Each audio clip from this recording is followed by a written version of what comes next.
Alrighty, how's it going, folks? Hope you're all having a wonderful day and things are going well wherever you are in the world. First and foremost, before we get started with our big subject today, Minimaker is back. Of course they are. And they have a wonderful offer for you right now. That is Scenery. Scenery has made its way over to Minimaker. It is on here. You can get yourself 20% off as you build your next battlefield.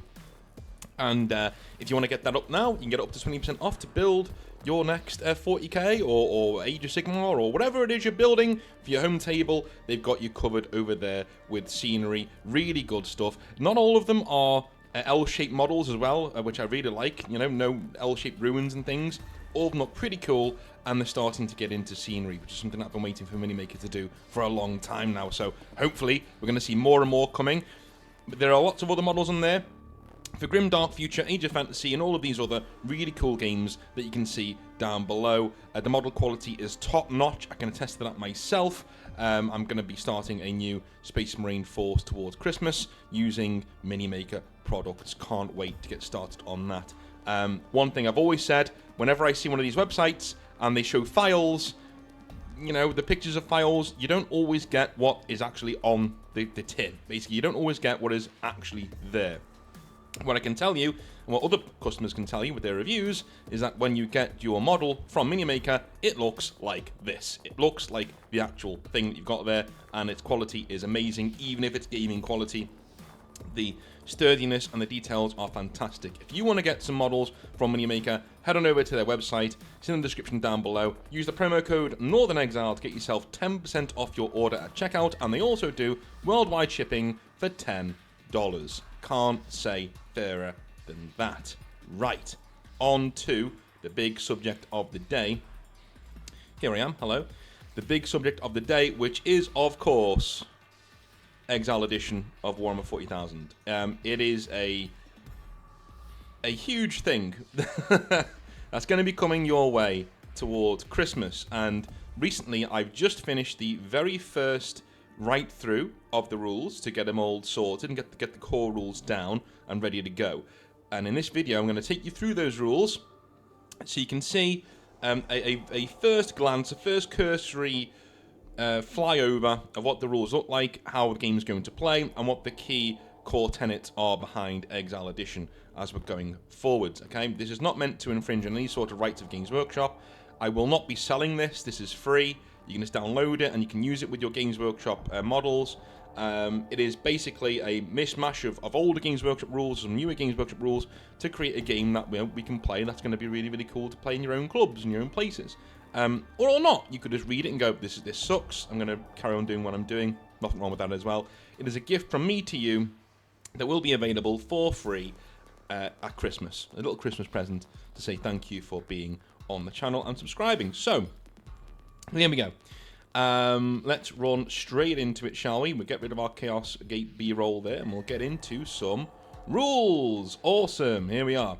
So, as you can see, there are 3 core tenets, design tenets, of Exile Edition.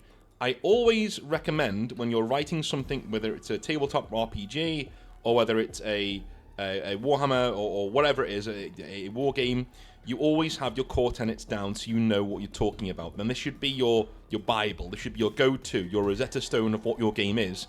And if you feel like maybe you're getting away from the central point, you can come back to this really lovely short document and you can see what your game's supposed to do and whether you're sticking to it or not. So the core tenets, there are 3. The first is nostalgia is not negative. The word nostalgia and nostalgia bait these days is used in a very negative fashion, and I don't like it. People liked things back in the day because they were cool, not because they were lame.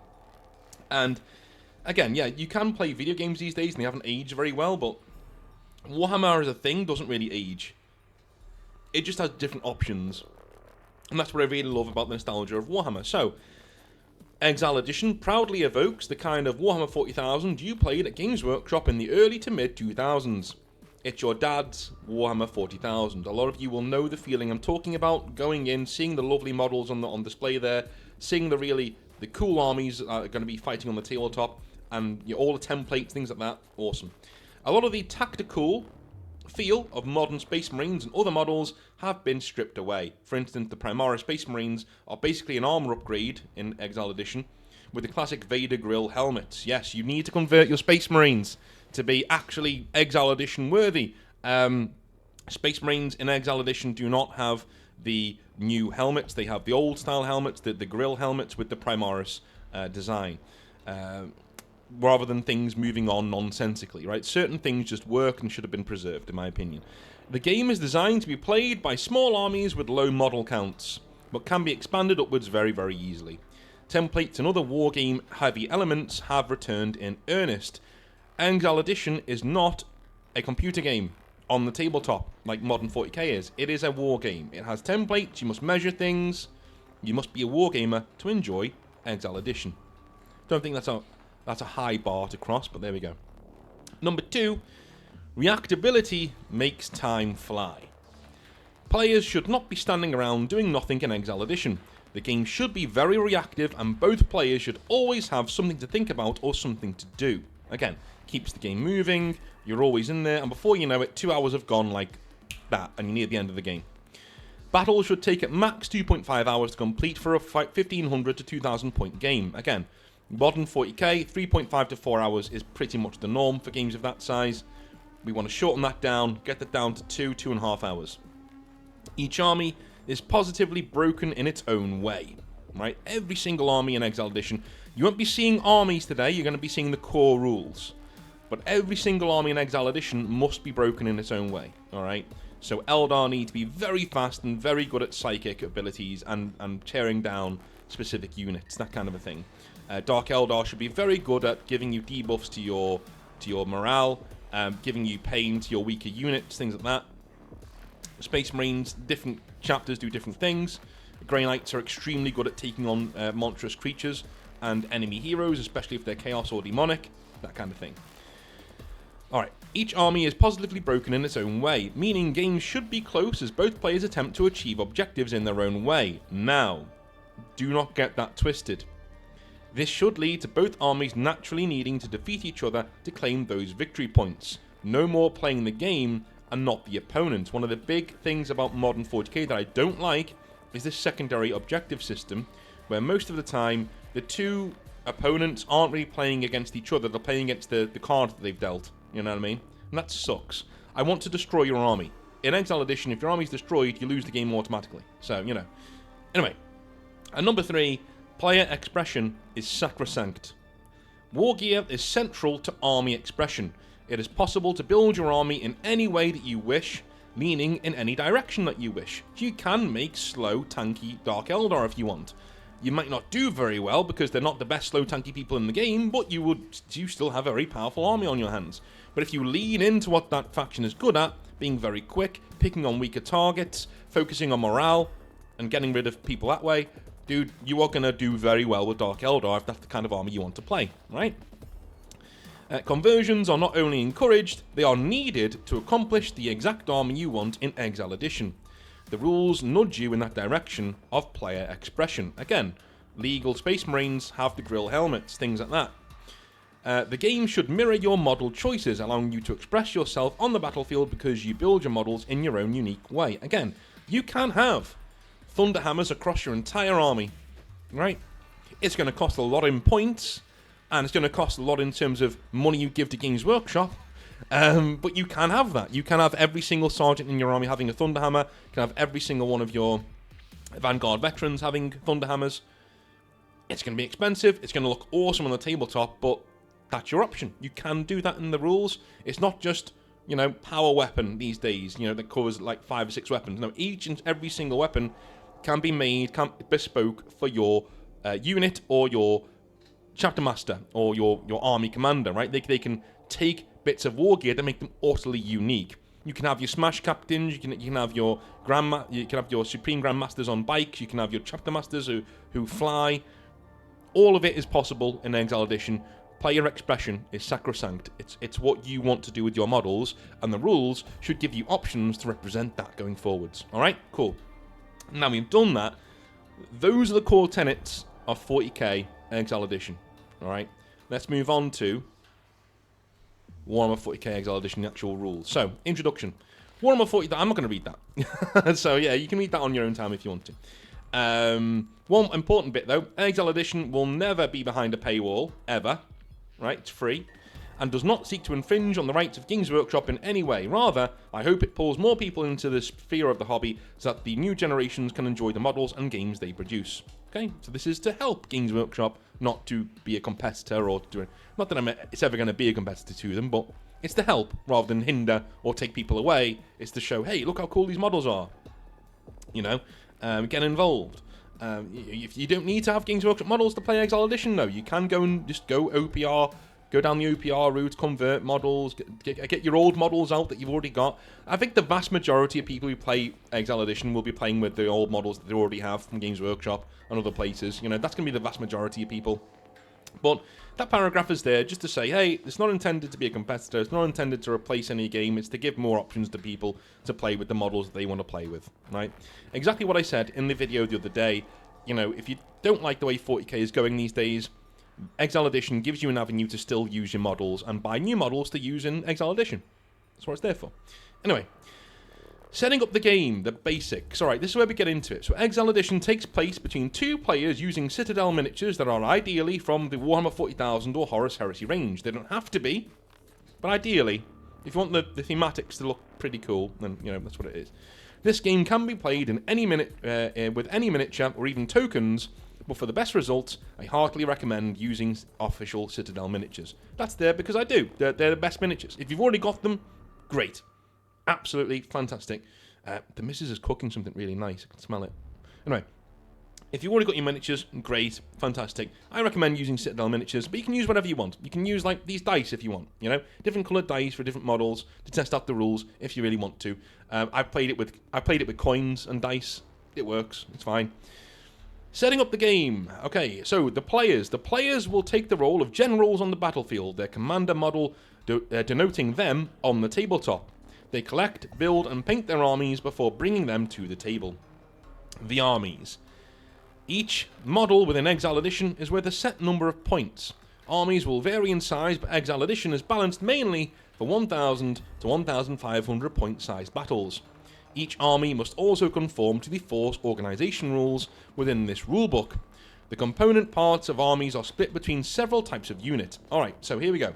These are several different types of unit that are in the rulebook. Your command units, so models that are usually single models that represent the leaders of your force on the battlefield.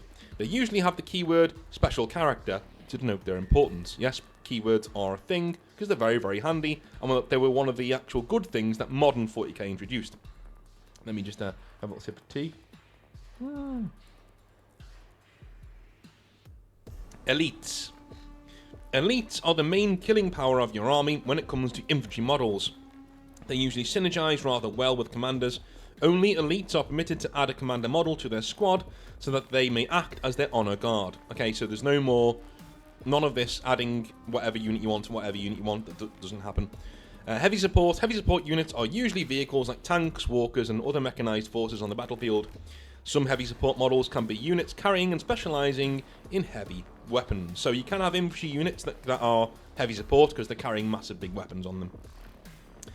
Fast attack units are outflanking and outriding forces that focus on rapid movement. Using bikes, jet bikes, jump packs, and grav chutes all fall under this delineation. Troops, the backbone of your army, and that is true in Exile Edition. You need a lot of troops. Troops are your standard warriors who make up the bulk of your force. They are usually extremely adept at taking and holding objectives. Alright, the most standard and smallest form of legal army within Exile Edition is one command choice, one elite choice, and 2 troop choices. With those 4 units, which is basically what? Maybe 25, 26 models, you can play a game of Exile Edition perfectly balanced, perfectly well, right? That's how I've been testing the rules, with one command choice, one elite choice, and a couple of troop choices. I've started now injecting some heavy support in there to see how balanced they are, and I'm going from there, sort of a thing. Playtesting your own rules. Who would have thought it, eh, Games Workshop? The battlefield. Alright, let's move on to the tabletop now. The battlefield. A lot of you will be getting excited by this down here, but don't get distracted by the Space Marine Intercessor. Don't get distracted. Let's move on. The battlefield or field of play is usually a standard 6x4 feet area that can be a tabletop or even the floor for those of you who enjoy a spot of Floorhammer. On this battlefield, pieces of scenery are placed to show different kinds of cover. This is the field of play on which your models will fight, die, and fight again. It is perfectly reasonable to play on larger or smaller tables. Exile Edition is balanced to 6x4 tables. The missions. The players will select a mission to play from this rulebook or even make their own. A mission dictates what objectives are on the battlefield and how to capture and score victory points from them. They are kept to a minimum so as not to intrude on the game too much, but they can be the difference between success and failure. So, you do have objectives. Again, they are kept to a minimum. They give you a little score boost if you get them. They don't define your game, but they're there for you to, to do. Each army within Exile Edition has its own victory secured rule, which is part of every single mission the army plays. Usually, this is a thematic rule that awards you victory points for playing the army and playing to its strengths, right? So this is, so these secondary other objectives are good. It's good to get those, but the victory secured rule can really rack up the points because it means that you're playing your army in the overpowered way it's meant to be played. I think the Grey Knight one is you get a lot more points for killing characters and things like that, and accepting challenges. Same thing goes for Black Templars too. So not all of these victory secured rules will be completely different. So Grey Knights and Black Templars very similar in the way that their victory secured rule works, but the actual army itself beneath that works very differently. One is a Psyker and one is very anti-Psyker. You know what I mean? Alright, the core rules. Let's jump in, and this is what you've been waiting for. These are the core rules. Essentially, everything you will need to know to play a game of Warhammer 40,000 Exile Edition is covered here. Army codexes will come at a later date under the title Exile Edition Scratch Codex Grey Knights, or whichever faction is being covered in the codex. Lore will only be covered for new armies added to the faction lineup, like the Exiled Blades. You're more than welcome to look at the rules in the core rules section and create your own Scratch codexes for use within Warhammer 40,000 Exile Edition. Something's already changed here though. We will be making new lore for everything in Exile Edition. Everything. Everything's getting new lore. So, this part here will be deleted. In fact, I'm going to delete that right now. Bang! Live update. There you go. The unit profile. Alright. Space Marine Intercessor. Well, we've already changed this. There are no Space Marine Intercessors. It is a tactical Space Marine. Bang. Alright, so you will see there's a few different things here. Movement, weapon skill, blitzer skill, that's all there. But they've slightly changed a little bit. We've got strength, toughness, that's back now. The wounds is back, the attacks, all that sort of stuff. So you can see a mishmash here of different things in the tactical Space Marine. The Sergeant can have a power weapon or weapon taken from the Space Marine special weapons list, which do cost more points, and they can also have war gear, which means they can have artificer armor and things like that to make them extra tanky, but that's going to be very expensive. But that's in the relic war gear list that's going to be in your codex. Every codex will have a special weapons list and a relic war gear list that you can give to anybody that's allowed to take something from those lists. Right? Again, player expression, huge thing in Exile Edition. This is a unit profile for a tactical Space Marine. There we go, a tactical Space Marine. The backbone of a Space Marine list in Exile Edition. I would have loved to have used a more official and easy to amend table, but I did not want to step on any toes legally, for good reason. For those of you who are new to Warhammer 40,000, I suggest you start reading at Who Goes First, and then double back to this section. Warhammer 40,000 veterans, continue reading. The breakdown of the unit profile is below, because this is what you want to get into, right? This unit profile is essentially teaching you what the game is, right? So let me have a little drink of tea, and then we'll get right into it. Alright, so, movement. This shows how far your model can move in any direction in inches. There we go, 6 inches. Simple. Weapon skill. This denotes how skillful in close combat your model is when hitting in close combat. You compare your weapon skill to your opponent's. We don't have a graph. We don't do a graph. I don't like graphs. If your weapon skill is the same as your opponent, then you hit them on a 4+. If your weapon skill is 1 less than theirs, you're hitting on 5s. If it is 1 better than theirs, you are hitting on 3s. If it is 2 or less, you are hitting. Sorry, if it is 2 or less than theirs, you are hitting on 6s because they're a much better swordsman than you. If it is 2 or better than theirs, you're hitting on 2s. So if your weapon skill is 2 or above, if you're a weapon skill 5 and a weapon skill 3, you're hitting on 2s, right? Roll reversal, hitting on 6s. If your weapon skill is more than 2 less than your opponent, they are simply too skillful for you to actually hit and cause damage. This is what it is. If you're facing Fulgrim, who I think is, if he's in the game, or somebody like him is in the game, he's going to have a weapon skill of like 8, you know. If you're facing Fulgrim and you're like a Gretchen, you're not going to be able to hit him. Like, he's just going to be like, he will laugh at you, basically, you know. Same thing goes for Gilliman or whoever like that, you know, Drago, wherever. They're just going to laugh at you, be like, no, go away. Note that if you are attacking a group of enemies, you fight against the weakest weapon skill first as they throw themselves towards you. A skilled opponent would hang back further and pick their moment unless otherwise stated. Hello, Lucius the Eternal. So, yeah, Lucius the Eternal will not conform to this rule when his rules are eventually written, right? Little Easter egg there for you. But most of the time, if there's a big mosh pit of people and you activate a unit in that combat, you will fight against the weakest weapon skill people first because they throw themselves at you, basically. Because they're not that skillful. So they go, they go in there and they start fighting you and you just cut them apart. You cut them to shreds. Right? So, and it also goes on to alternating activations. So you've got to be very careful who you activate and when. So a lot of people will be activating their lesser weapon skill people in a mosh pit first to fight each other or to fight the big guy. Whereas like the big guys in those mosh pits will be waiting to fight each other, like a duel, right? You can actually do duels in Exile Edition. That'll be covered a bit later on. All right. Ballistic skill. This is much more simple. But basically, all weapon skill is basically if it's one better than yours, if you're one better than theirs, you're hitting on 4s. If you're 2 better than theirs, you're hitting on 3s. If you're 2 or more than theirs, you're hitting on 2s, right? It's that simple, right? Same, hitting on 4s, 1 more hitting on 3s, 2 more hitting on 2s. Very simple. And then just reverse it in order if they're better than you in terms of their weapon skill. No graphs, just nice and simple. Ballistic skill is, this denotes how much of a crack shot your model is. You must roll this on a d6 for each of your fired shots from this model in the shooting phase to hit. So for a Space Marine Interceptor, he's hitting on 3+, which is pretty good. Pretty good in Exile Edition. And his weapon skill is 4, which is also pretty good. Pretty good. Strength. This denotes how strong your model is physically. When rolling to see if your close combat attack wounds an opponent, you match your strength against their toughness. Again, just like old school 40k. If your strength is 1 higher than their toughness, then you wound on a 3+. If your strength is 1 lower than their toughness, you wound on a 5+. If your strength is 2 higher than their toughness, then you roll on 2+.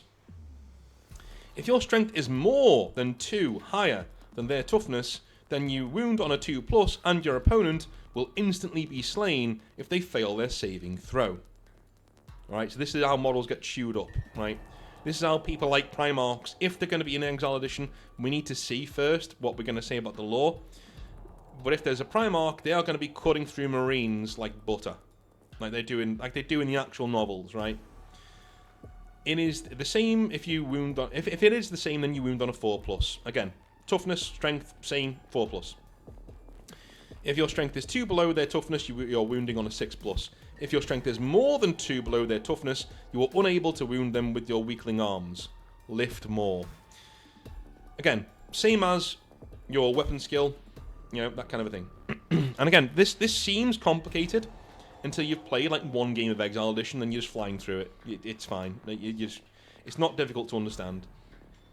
Alright. Toughness. Toughness represents the durability of your model. Certain spells and actions will ask you or your opponent to roll a toughness check. Roll a d6. If you roll at or below your toughness, then you succeed. Toughness is also used in the strength equation above to decide who is wounded by an incoming attack and when. When you are hit by a ranged weapon in the shooting phase, the strength of the weapon takes the place of the model's strength when deciding if a wound has occurred. So if you're firing a sniper rifle or a melter gun, the strength of that weapon is used instead of the strength of the model firing it, again, against the opponent's toughness. Again, not something that is really difficult to understand, but you need to, it needs to be explained.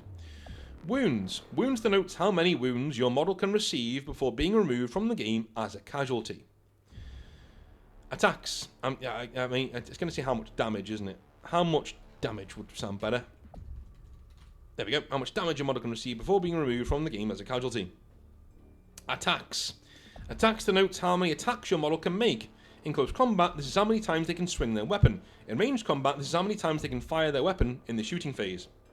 Again, this is how we balance out close combat and ranged combat, right? Because your attacks, your guns, sometimes they do limit your shots. So like a sniper rifle will be a strict 2. Like you can only do 2 shots. But your attacks means that, even shooting, you can be really powerful. You can be absolutely really powerful. If you got if you've got a guy with a normal bolt gun where he has 4 attacks, you know what I mean? He's shooting that thing 4 times. It's really cool. Anyway. Leadership. Leadership denotes how ready to fight your model is. When asked to take a leadership test, simply roll a d6 for the unit looking to hit the number shown here. If you fail this test, then your unit suffers a d plus 3, how much you failed the leadership test by. Sorry, a d3 plus how much you failed the leadership test by in instant casualties. Okay, so let's just say our brave tactical marine here, he has a leadership of 3 plus, right? Okay. So, let's say he's lost the combat by 2. That means he's rolling a 5 plus. Okay, he's rolled a 6, so he passes, right? But let's just say he rolled a 3, right? So he's failed by 2. That means he takes 2 damage or 2 models. Let's find out, shall we? The unit then suffers D3 plus how much you failed the leadership test by in instant casualties. So, alright, D3. Let's halve this D6. It's this plus 2. 2 plus 2 is 4. I've lost 4 models from my Space Marine unit as they fall back from the battle, probably too wounded to continue the fight. These represent models running away from battle, or if they are Space Marines or some other force that knows little fear, models finally succumbing to accumulated wounds and battle damage. Single characters lose wounds instead of models when failing leadership tests. So there you go. So if your Caldor Drago loses a leadership test, number 1, shame on you. But number 2, he will just lose wounds instead of models. it can remove him from the field as a casualty though if he just decides to run away. I miss people running away in 40k. It's funny, right? It's just funny. Morale is cool, and yeah, that's how it works. It's very simple. You roll a d6. I've got to roll leadership. Well, I'll do it all again, right? My Space Marines have lost the combat by 2. Right, so they've lost 2 more models than the opponent. So I roll a d6, and I have rolled. I've passed it again, but I've rolled a 3. Right, so I've lost it by 2. I needed to roll a 5 plus because I've lost the combat by 2. My normal leadership test is a 3 plus, so it gets 2 worse. 5 plus. I've then rolled a 3, so that means I'm 2 below what I needed. I then roll a d6 and halve the result. That's 3 halved 2. 2 plus 2 is 4. I've lost 4 models. Very simple, very quick. That's how you do a leadership check. Saving throw. This denotes the saving throw your model must make to resist taking wounds in your game. Unlike other versions of Warhammer 40,000, your saving throw never gets worse thanks to armor penetration. Right. Again, if you played normal 40k, that doesn't work the same. A tactical Space Marine will always get a 3 plus armor save unless. And we'll get into unless a little bit later on. Alright. Other explanations. Keywords. The words troop, Space Marine, and chapter are keywords that appear in the rules of other weapons and models that may affect other models who have these keywords. Very simple. It's right up here, right? Keywords, troops, Space Marines, chapter. Yeah. The chapter is basically what your chapter is. So it'll be salamanders or space wolves or whatever. Okay. Equipment. Alright, here we're going to explain how armor works. So the power armor is armor 4. This shows that the Space Marine... Oh, the tactical Space Marine, not intercessors. The tactical Space Marine.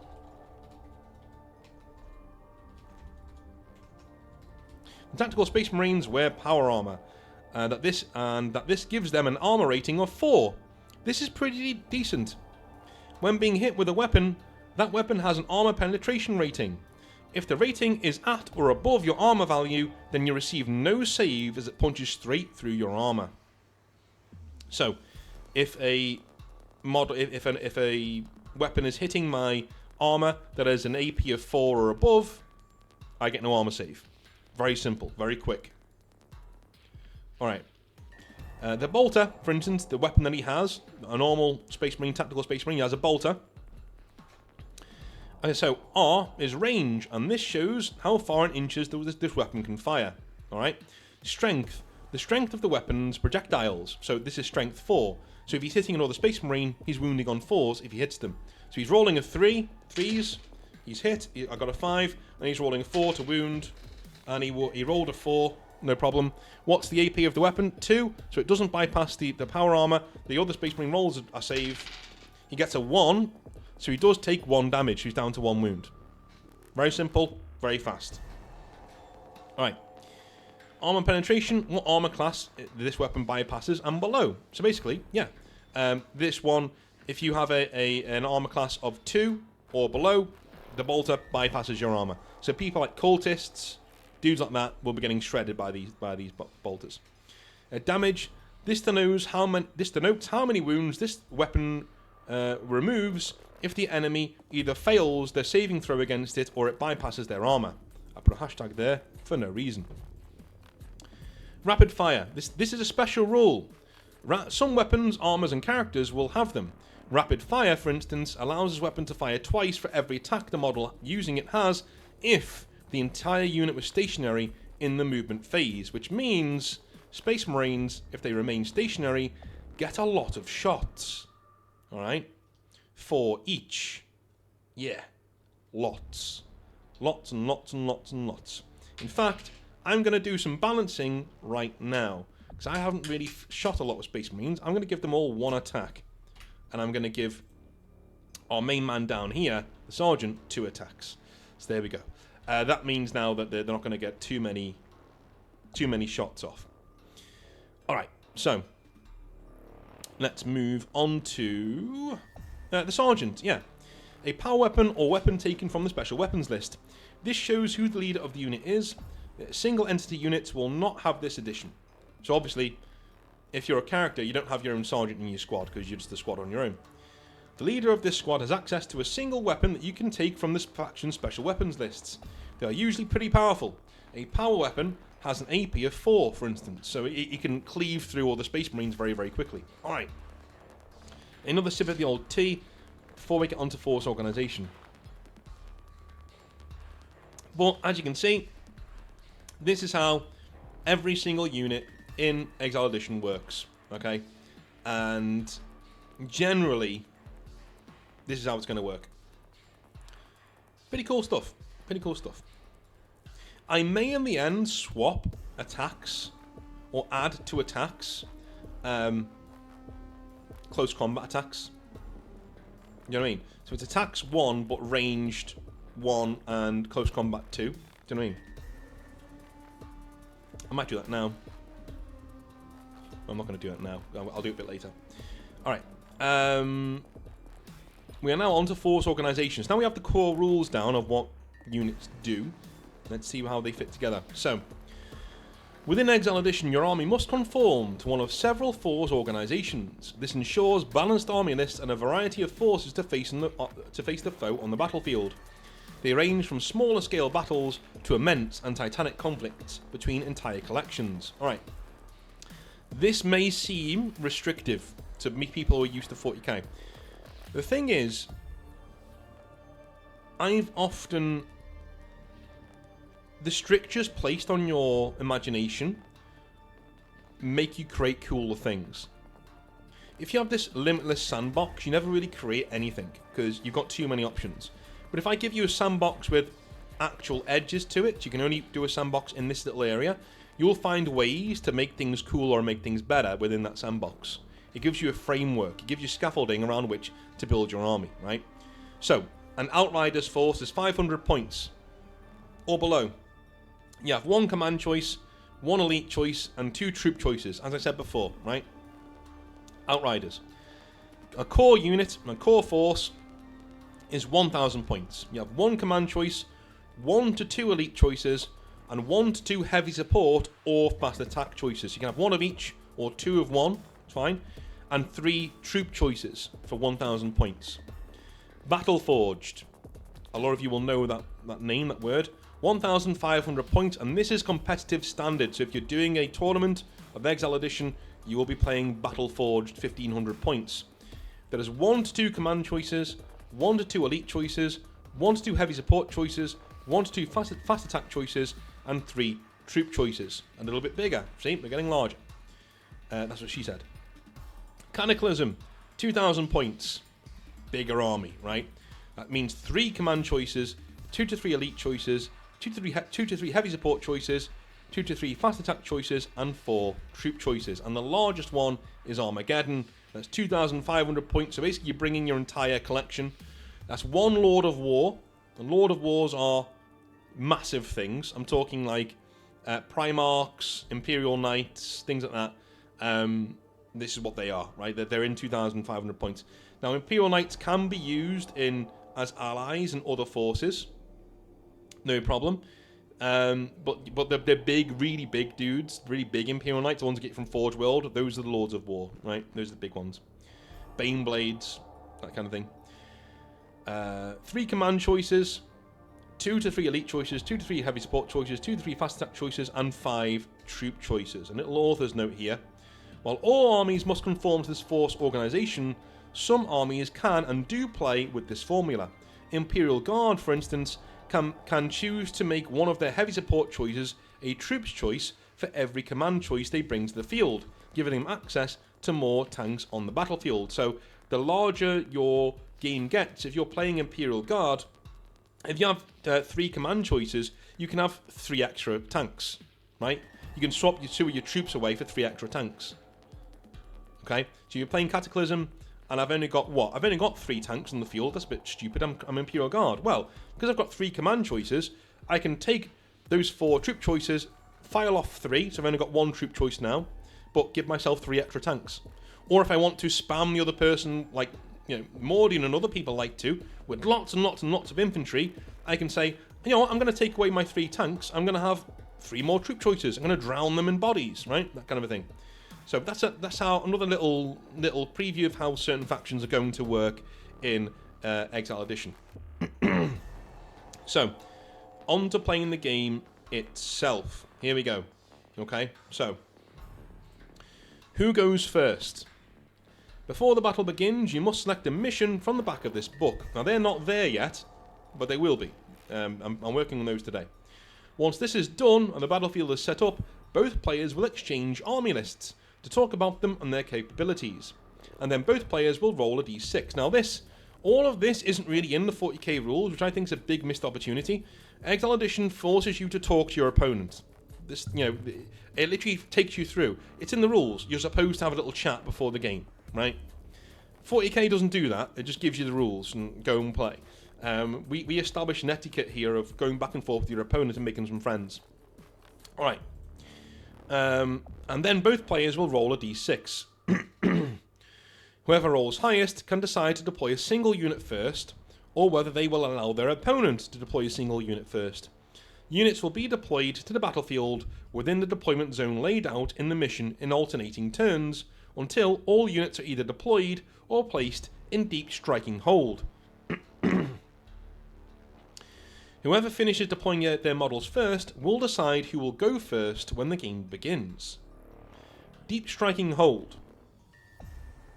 Only a certain number of units may be placed in deep striking hold. If you wish to do so, simply declare that your unit is starting in the game in deep striking hold and place them on the side of the battlefield. So in our game, anybody can deep strike. It doesn't need, you don't need to have anything on there. Units in deep striking hold arrive on the battlefield using the deep striking rules at any point from battle round 2 onwards at their player's discretion. Only a certain amount of units may be placed in deep striking hold depending on the size of game you're playing. So, as we can see here, if you're playing Outriders, 1 unit. If you're playing Core, 2 units. If you're playing Battleforge, which is standard, up to 3 units of your army can be placed in deep striking hold. Cataclysm, 4 units, Armageddon 5 units. An author's note, certain factions like Grey Knights bypass this rule completely and may place all of their forces in deep striking hold, which is something to watch out for. Again, you're seeing how different factions, getting a little bit of a sneak peek of how different factions will play within Exile Edition. Rolling the dice. Exile Edition uses the humble d6 for all of its gameplay checks. If you are prompted to re-roll a roll, you only get to do so once. You never get to re-roll a re-roll. Battle rounds. Here we go. Here we go. And we will be getting into deep striking later on. It will be in the rules here, don't worry. A game of Exile Edition is separated into 5 battle rounds. With these, players will fight with their armies against their opponent in an attempt to gain objectives, score victory points, and generally attempt to wipe their foe from the field of play. Each battle round is separated into 6 phases. Each phase covers a part of the fighting that will be going on at any time on the tabletop. The phases are the command phase, the first one, the command phase. And in this, you're resolving morale issues carried over from the end of the last battle round, using stratagems and special abilities that your commander units have. Deep striking hold units arrive at the top of the command phase if they are called to the battlefield. All victory points are scored after the command phase of each battle round. So there is a set time to do it. After the command phase, you both tally up how many victory points you got in the last battle round. There is no command phase in battle round 1. Commanders see how the battlefield plays out before issuing changing orders. So basically, you get straight into the Psyker phase. When you start the game, you're straight into the Psyker phase, and then movement phase, and onwards from there. There is no command phase at the very start of the battle, right? Again, very different to 40k, but I think it works better. The Psyker phase. Yes, we do have a Psyker phase. Using your Psykers to obliterate the enemy with psychic spells, or buffing your own units using those same powers. Your opponent has the ability to attempt to stop this if they have their own Psykers on the field. Again, if you don't have any Psykers, you can't deny psychic powers. That's not how psychic powers work in the lore. That's not how they work in Exile Edition either. The movement phase. You move your units to advantageous positions, prepare to shoot and charge your forces into the enemy to maximum damage or take objectives. I'm going to say maximize. There we go. The shooting phase. Your units take aim and shoot at their enemies with their ranged weapons, dealing damage accordingly. The assault phase. Your units charge the enemy if they are able to do so, hitting the enemy with a single attack each for doing so. So when you charge, you get what's called an impact attack. Basically, it's just your body weight on your weapon slamming into the opponent. So if a unit of 10 Space Marine... 10 Tactical Space Marines. Let's do it properly.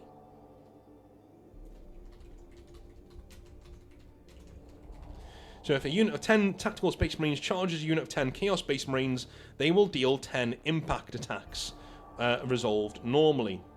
I think we called it impact assault attacks. Yeah, we did. Impact assault attacks. So yeah, they get 10 free attacks because they charged in, because there's 10 people in the unit. The combat phase. Units activate to fight tooth and nail in the close combats they are embroiled in. Blood for the Blood God and all that. After the combat phase is over, we move into the next battle round and back to the command phase. And the command phase is where we resolve things like morale, stuff like that, right? Okay.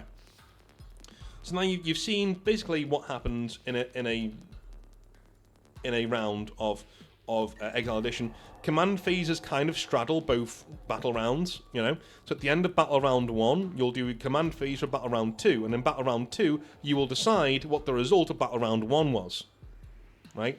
And then you give your units buffs using your characters, you know, and then you move on to the next battle round, basically.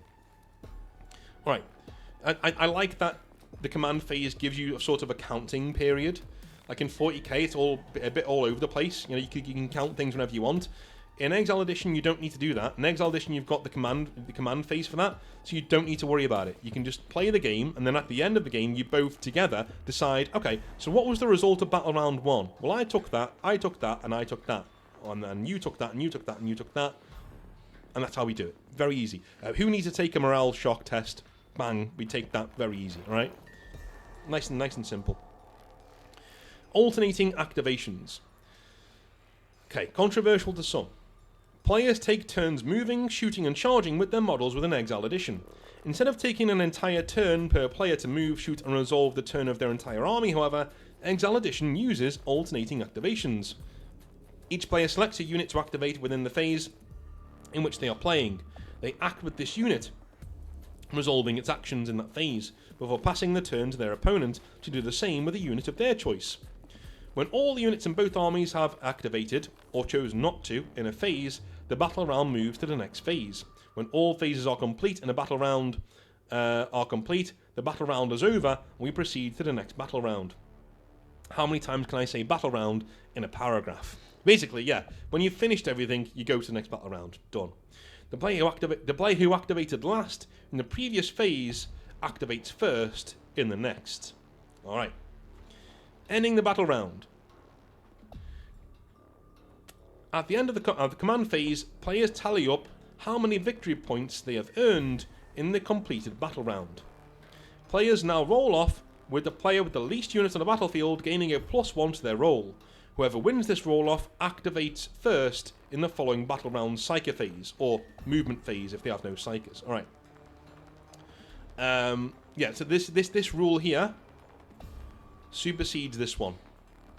Okay. I may streamline that a little bit. It's the first bit of fat I've seen on the bones here. Do we need both of these rules? You know, the player who activated last in the previous phase activates first in the next. Well, that's superseded by the roll-off at the start of the next battle round. Do you know what I mean? And they leave that there. See how that plays out. Playing the battle. When two players have rolled off to decide who will activate a unit first, they move into the command phase. If this is battle round 2 or onwards, or the psyker phase if this is battle round 1. Again, there is no command phase at the start of the battle. You move straight into the psyker phase. Okay, so we've done all this now. We've gone over what the battle rounds are. Now we're actually into playing the battle, taking you through step by step how to play a battle. So the command phase. All special abilities rely on a leadership check to activate in the command phase. Roll your leadership test for each ability you wish to activate.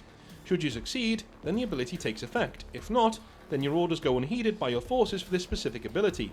If you do not lose wounds for failing a leadership test in the command phase... Sorry, I'll say that again. You do not lose wounds for failing a leadership test in the command phase.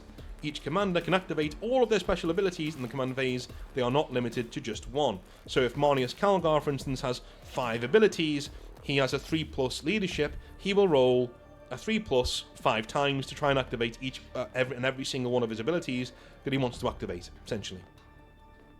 The Psyker phase. Each Psyker power in Exile Edition has a difficulty cast rating, or DC rating. This denotes the amount of successes you need to roll on a d6 to be successful in casting this power. Each power will have a success roll indicator next to its name, showing you what a roll on a d6 is considered a success. You remove dice from your Psyker pool, expending them to cast your own selected powers. Each model with the Psyker keyword has a level next to their keyword. This denotes 2 things: the amount of Psyker powers they can cast in a single Psyker phase, and how many d6 they add to your Psyker pool. So, Kaldor Drager, for instance, is Psyker 4, which basically means he can cast 4 powers and he adds 4 dice to your Psyker pool. That's a lot, if you want to go into it. Example Psyker power is Prescience, right? So you need to activate it on a 4+, and you need 2 successes. So let's say I have a pool of 6.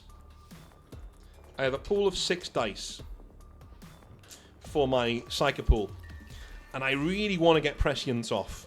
Like, that sounds wrong, you know what I mean?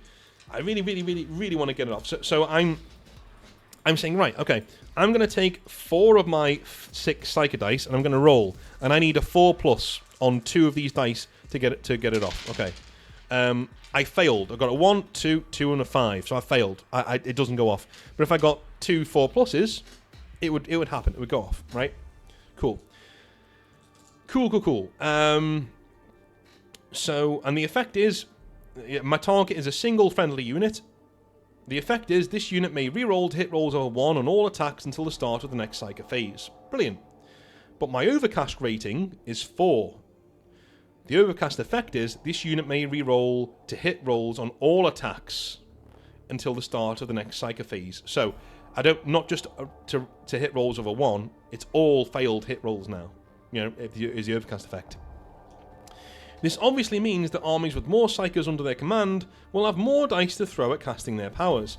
It is not uncommon for armies like the Thousand Suns and Eldar to have 10 plus d6 for a single Psyker phase. Yeah, so I've just given you an example why I had 6 in my pool. It's not uncommon for Thousand Suns, Grey Knights, Eldar to have 10 or more in their Psyker pool. When Psykers are removed from players' casualties, their points are also removed from the pool. Overcasting. This is a cool one, right? It is possible to overcast a Psyker power.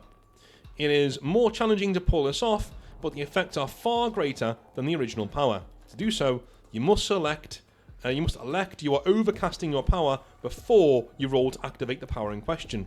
If you succeed, then you receive the overcast effect of the power. If you fail, then you must roll on the Perils of the Warp table. Perils of the Warp. And here we go. We have should you roll more 1s than successes in a roll to activate a Psyker power, you suffer from Perils of the Warp.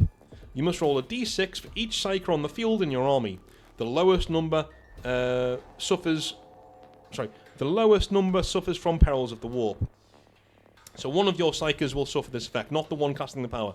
If 2 or more scores are matched, then you may choose who suffers Perils of the Warp from the tying models. Roll a d6 and apply the following effect to the unit in question. So, I did roll 2 1s there, and 1 success. So I need to roll on the Perils of the Warp table. I rolled a 3. That gives me Piercing the Veil. You suffer d6 damage with no saves allowed. If your Psyker unit perishes, then move the number to 6 on this table. You may add the d6 damage you rolled permanently to your Psyker pool. Okay, so I suffer d6 damage, which is 4. That would kill most things, so I'm dead, right? That moves to Warp Overload. Your Psyker detonates in a shower of gore and empiric power. All units within 12 inches of this Psyker take d6 damage plus the DC rating of the attempted power with no saves of any kind allowed. Ouch. Ouch. That sucks so much. Alright. So my Psyker has exploded. Probably around my own dudes, but you never know. And, you know, I may add... you may add the d6 damage you roll permanently to... Right, so I add 4 permanently to my Psyker pool, which is decent. It's like a commiseration prize. So I've lost my Psyker, but I've got a permanent 4 to my Psyker pool. That's fine. But everybody around him now takes d6 damage plus the DC rating of the attempted power. So they take 5 damage. Oh my god. 5 damage.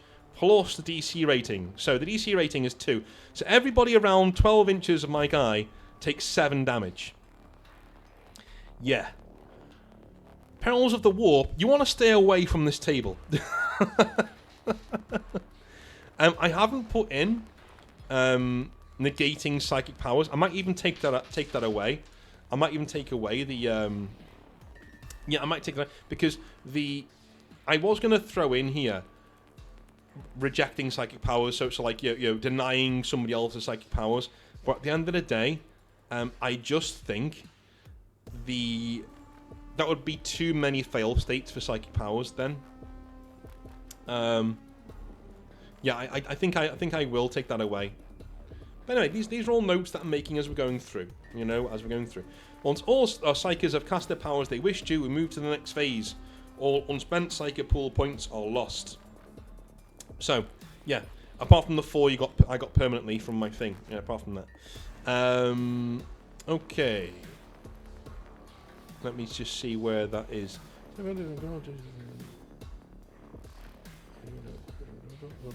Okay. Psyker phase. Remove that. There we go. Done. Patched. Again, simple, isn't it, Games Workshop? One little look and you can see that that's not how it's supposed to work and you fix it. The movement phase. Alright, again, this isn't all how it's going to look when you get it, by the way. It'll be nicely formatted. This is just me having written this. Units in Exile Edition use their movement stat to move in inches across the battlefield.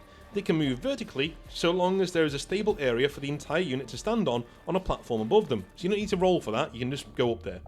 Some units may need to move through difficult or dangerous or even perilous terrain. Each piece of terrain on the battlefield should be noted as being benign, with no effects aside from the cover it gives, difficult or dangerous. This should be talked out between the players before the game, but can be talked out as and when you're playing if both players are respectful and fair, which they should be. Difficult terrain. This terrain removes 2 inches from the maximum movement range of the unit passing through it. So, Space Marine is now only moving 4 inches through it. Dangerous terrain. This terrain removes 2 inches from the maximum movement range of the unit passing through it. Each time a unit moves through this terrain, it must take a toughness test. Each model that fails a toughness test receives 1 wound that must be saved using an armor save. So, let's say a bunch of Space Marines are passing through, they have a toughness of 4, so I need on a d6 to roll 4 or under. 4 or over though. If it's 4 or over or under, I think it's over. Let's see. Let's work it out together. At or below, then you succeed. So I succeeded. I rolled a 1. So that's fine. But if I had rolled a 5 there, then I would need to take an armor save, essentially, and take 1 damage if I fail. So not too bad, but not great either. Perilous terrain, though, is when things get a bit more juicy. The terrain removes 2 inches from the maximum movement range of the unit passing through it. Each time a unit moves through this terrain, it must take a toughness test. Each model that fails the toughness test receives 1 wound that bypasses all saving throws. Right, so this is, again, it's 1 wound, but you don't get a save from perilous terrain. Flying models.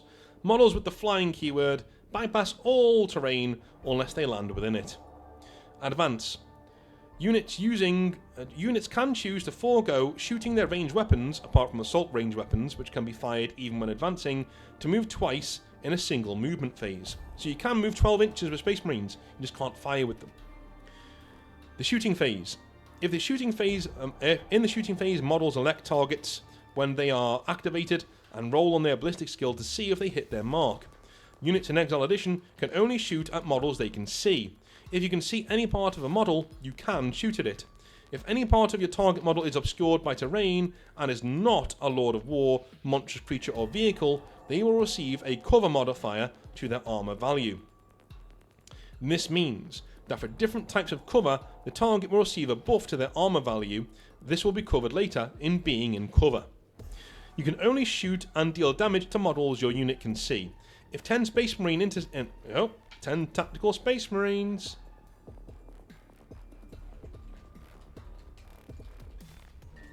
If 10 tactical Space Marines beside a ruin with 5 behind the wall you cannot see, you can only shoot at 5 of the tactical Space Marines in this unit. Again, very simple.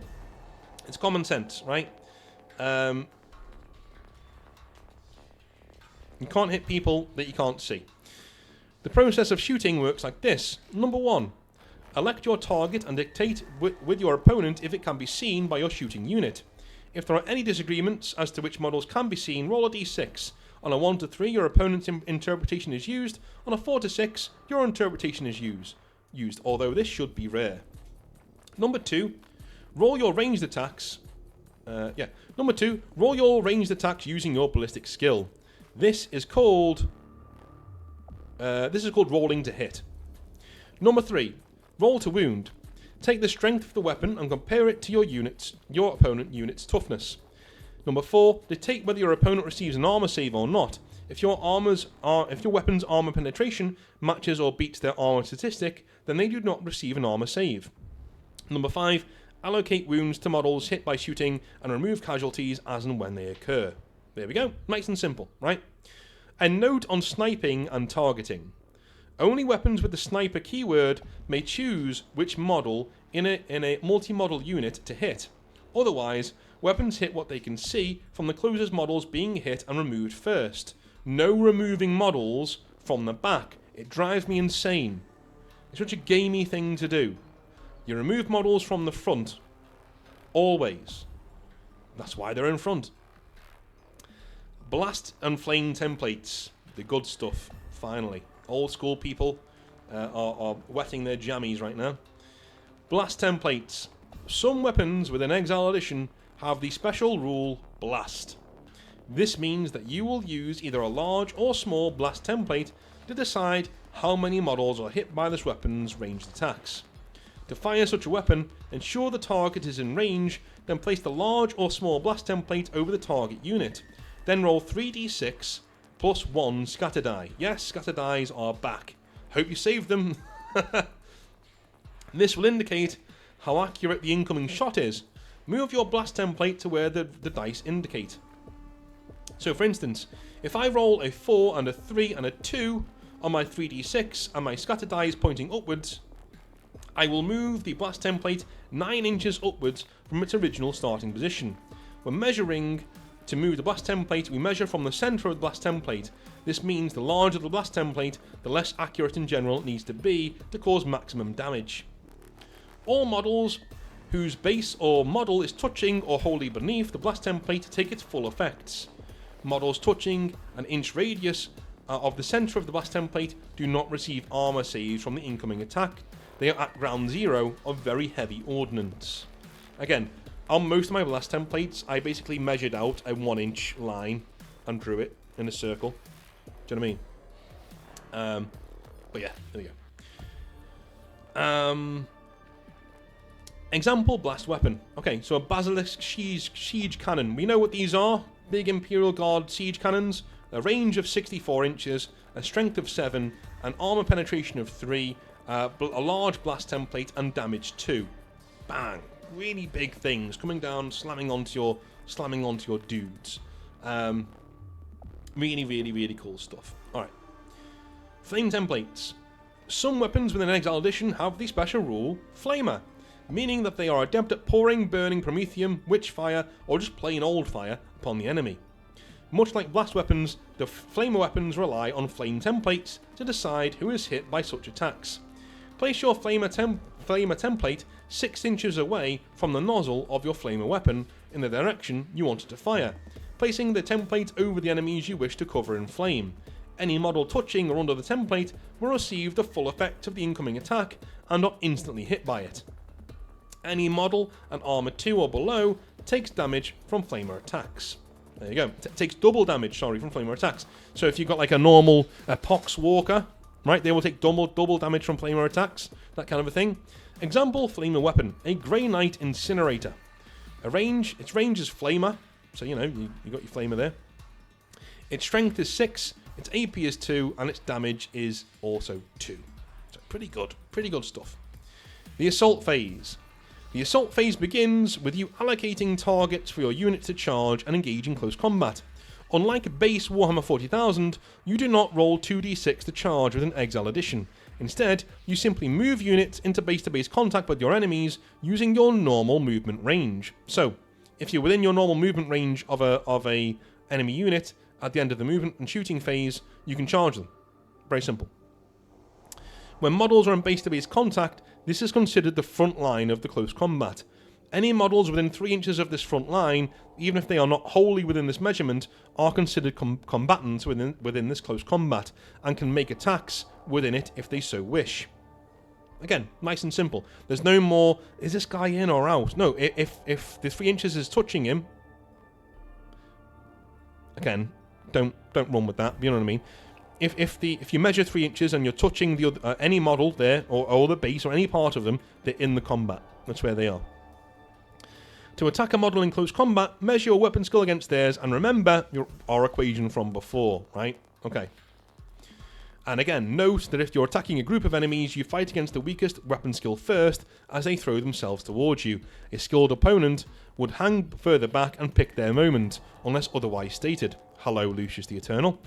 During the assault phase, however, you fight against the model you are in base-to-base combat with, regardless of weapon skill. So in the close combat phase, you fight against the weakest guys, but in the assault phase, you're charging straight into the guys straight in front of you first, right? They're the ones taking the brunt of the charge. Units that charge an enemy in the assault phase gain a single attack each immediately upon getting into base-to-base contact, but only models achieving base-to-base contact receive this free attack. Okay. This is called an assault. These are called assault impact attacks and simulate your frontline warriors hammering into their foes at speed. This attack is resolved with the weapons the models have as if they were a normal attack. each model only receives one assault impact attack, and you do it instantly, right? If you slay a model within an assault impact attack, the enemy unit consolidates forwards into you, taking up the space where the model once stood. Once all of the charges of the assault phase have been declared and resolved, we move on to the close combat phase. Again, very, very, very simple. In the close combat phase, generals take turns activating their units that are locked in close combat across the battlefield. This follows the exact formula as the assault phase, as its attacks with one key difference. Within close combat, the melee has descended into utter chaos. Now you must fight against the lowest weapon skill opponents first if they are in range, before moving on to better weapon skill targets. If all weapon skills within the target unit are the same, or the lowest weapon skill of two different target units is the same in the combat, the aggressor chooses which foe to target. So, if you've got three different types of unit in a melee and they're all the same weapon skill, you choose as the aggressor which one to fight against. Whenever a model is removed as a casualty in close combat, the wounded side consolidates to plug the gap in their lines. Challenges. Here we go. This is how we bypass that rule of fighting the weakest weapon skill first. Challenges. It is possible to bypass the rules of fighting against the weaker opponent weapon skill first. Special characters and squad leaders, sergeants and so forth, may elect to make a challenge to their opponent's squad leader or any special character who is in the melee. You declare this at the start of your activation of this unit in close combat. If it is accepted, all attacks from the two characters in question will be directed at each other, regardless of where they are in the wider close combat. If you can, move them together in the larger melee to simulate them finding each other on the battlefield in this epic moment. If the challenge is refused, the offending character, and it is an offence, will receive a -1 penalty to their leadership test to remain in combat should they lose the combat. Any combats within 6 inches of their cowardice will also receive -1 to this penalty. Any combatants within 6 inches of their cowardice will also receive this -1 penalty. Alright. Close combat now proceeds as normal, with this close combat taking place separately within the larger melee.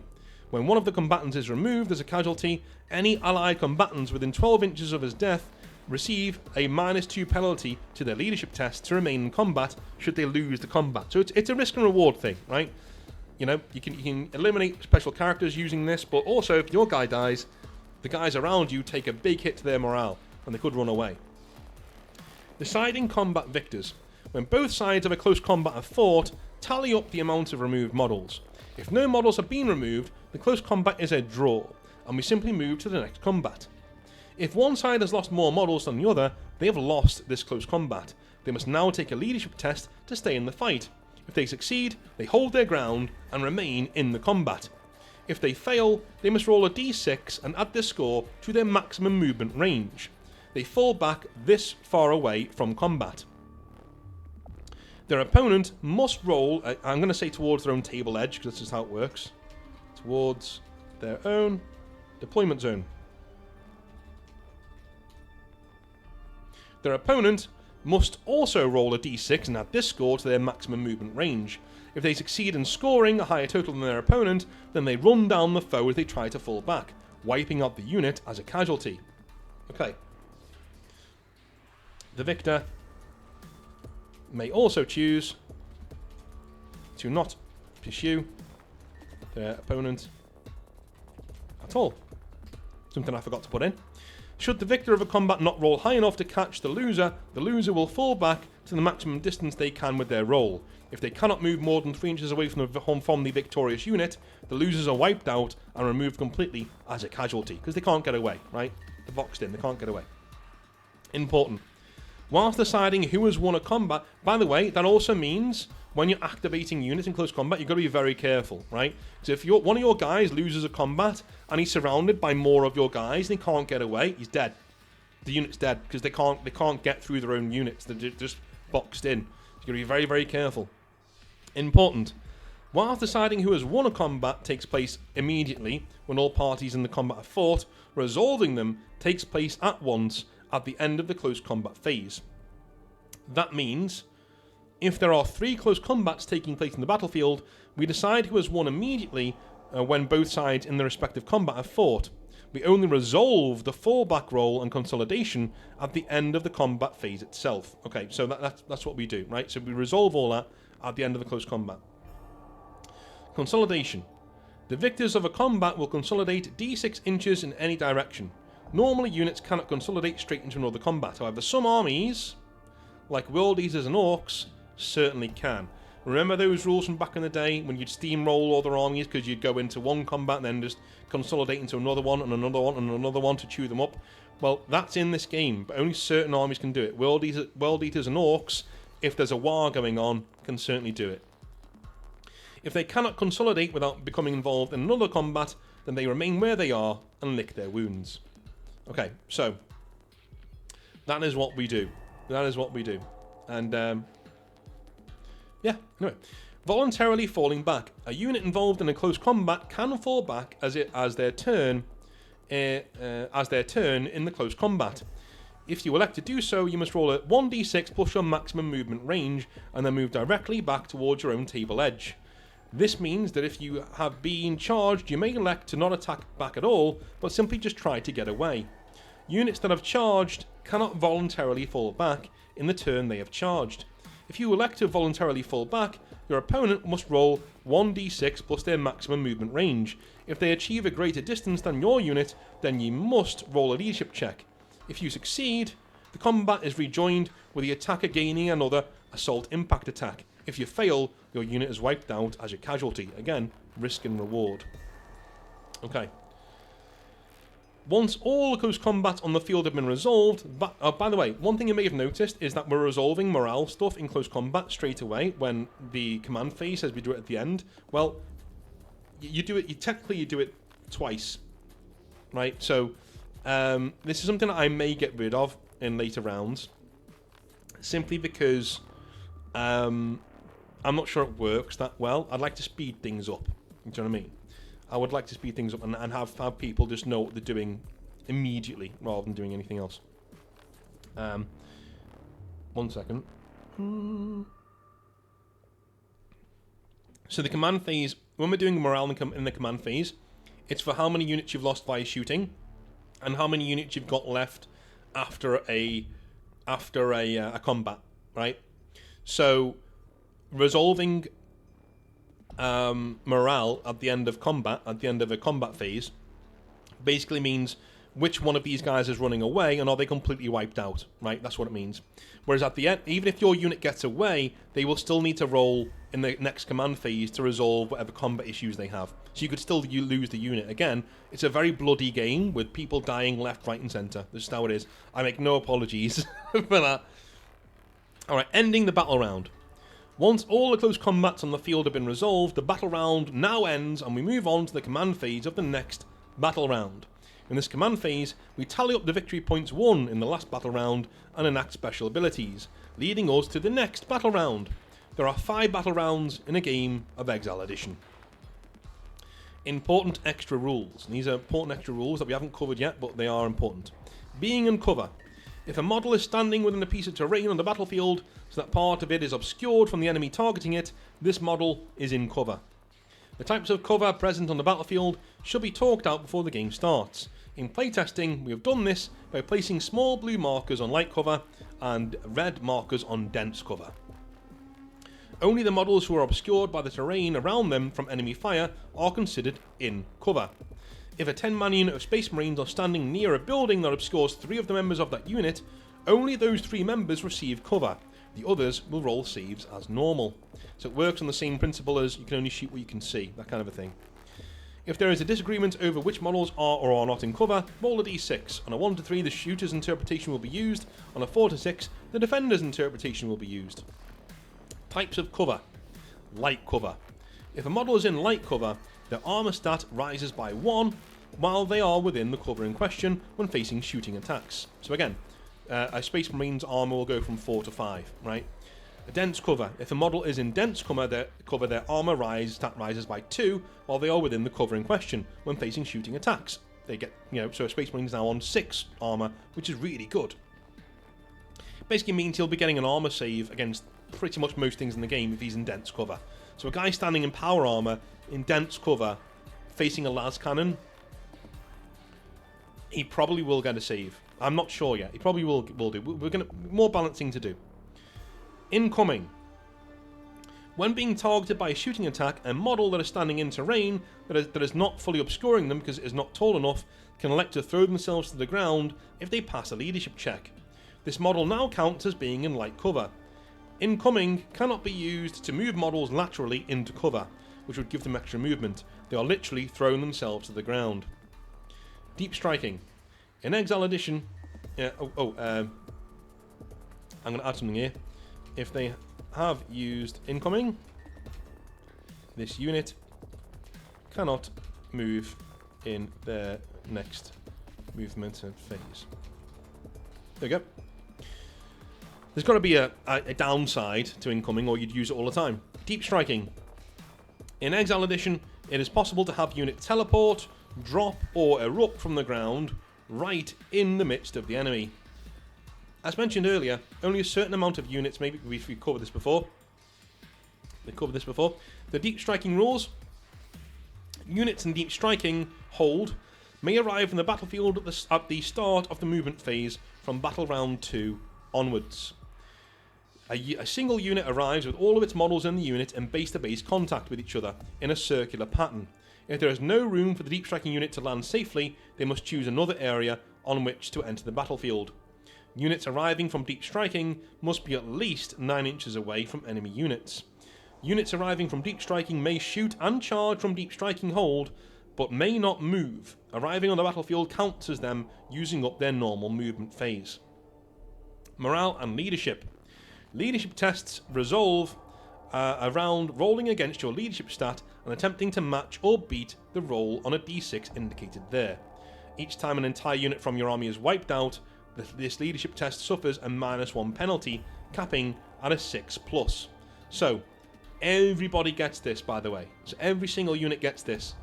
So if you lose an entire unit, do you know what? That seems really powerful. I'm going to get rid of that.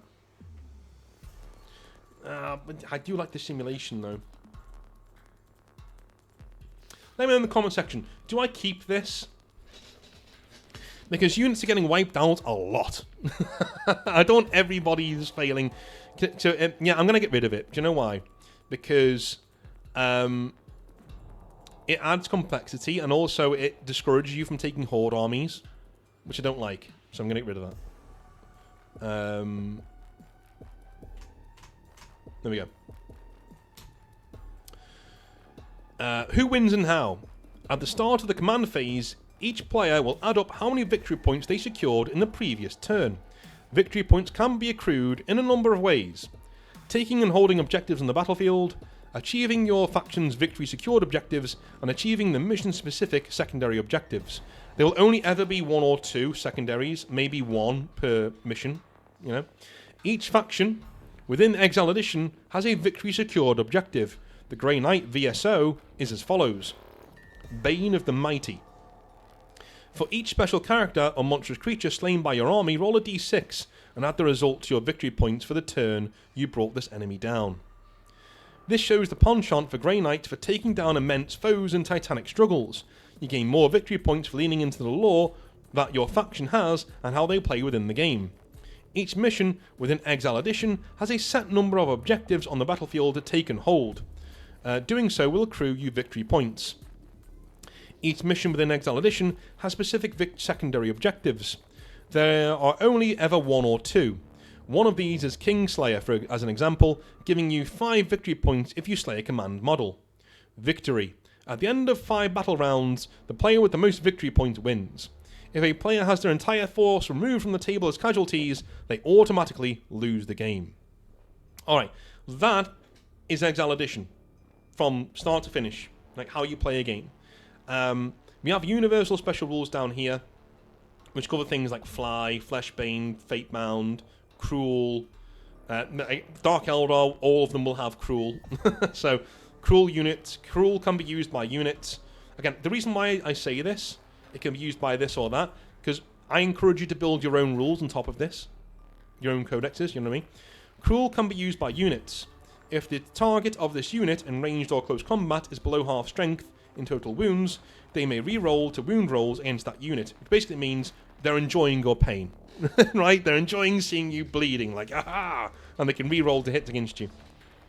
Yeah, force weapon, hatred, rapid fire, right? Unflinching. Unflinching is basically, and they shall know no pain. Basically, every Space Marine unit has unflinching. Psychic disciplines and powers. We've got Biomancy here. We've got Fate Scrying here, which is prescience, foresight, things like that. We've got Sanctic here, which is anti-demon stuff or demonic stuff. And we have Warp Fire, which is just firing stuff at the enemy. Again, you will notice as well certain factions get bonuses to this. So in Fate Scrying, Eldar models have their Fate Scrying DCs reduced by 1, so they can more readily, you know, cast powers from this school of Psychic powers. Same thing goes for Grey Knights and Sanctic. Same thing goes for Thousand Suns and Warp Fire, that kind of a thing. And that's the rules for now, because the next thing I've got to write is missions. But those are the rules of Exile Edition of Warhammer 40k. Again, the name of this may have to change if I'm getting like hot water. But I'm using the name Warhammer 40,000 so you know what it's meant to do and the models you're supposed to use to play it. I'm hoping that things will be fine because I'm encouraging people to play with Citadel miniatures and stuff. But what do you think of Exile Edition? If you have any notes on what you think about it, put them in the comment section down below. Please don't email me. I get loads of emails about Exile Edition. I get too many. Email is for hobby nightmares and things like that, so please don't email me. Use the comment section down below.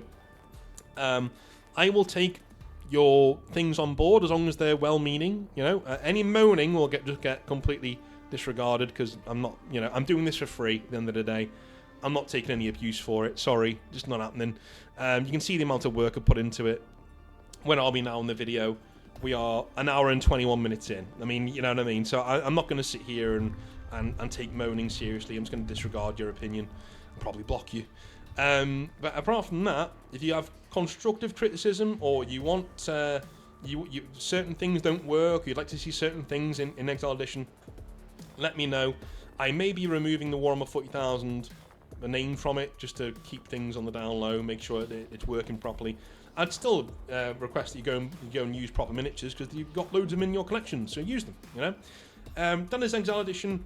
I love you a long time. Have a wonderful rest of your day, and I'll speak to you very, very soon. All right, have a good one. Bye now.